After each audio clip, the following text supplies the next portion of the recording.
আমরা প্রত্যাহার করে নিলাম, তাহলে বোধহয় কাজটা সহজ হয়।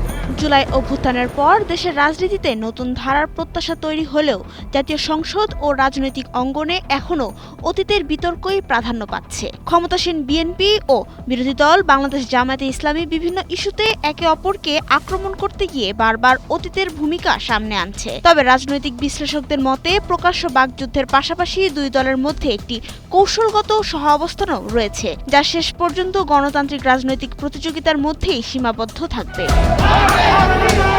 চলমান বাজেট অধিবেশনে বিএনপির মহাসচিব ও স্থানীয় সরকার মন্ত্রী মির্জা ফখরুল ইসলাম আলমগীর ৭১-এ জামায়াতের ভূমিকার প্রসঙ্গ তুলে দলটির কাছে জাতির উদ্দেশ্যে ক্ষমা চাওয়ার আহ্বান জানান। এর জবাবে জামায়াতের সেক্রেটারি জেনারেল মিয়া গোলাম পরোয়ার বিএনপির অতীত ভূমিকা নিয়েও প্রশ্ন তোলেন। এ নিয়ে সংসদে উত্তেজনা সৃষ্টি হলে জামায়াত এক পর্যায়ে ওয়াকআউটও করে।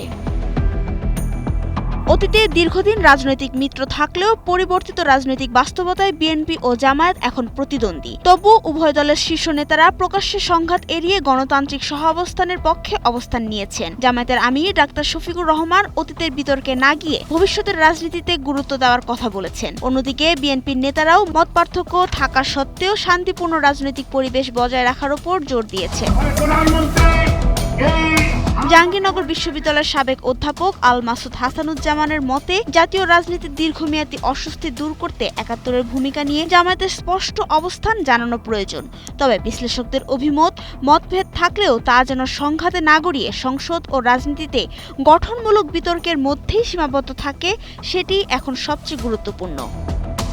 নাবিলা রহিম, সময়ের আলো।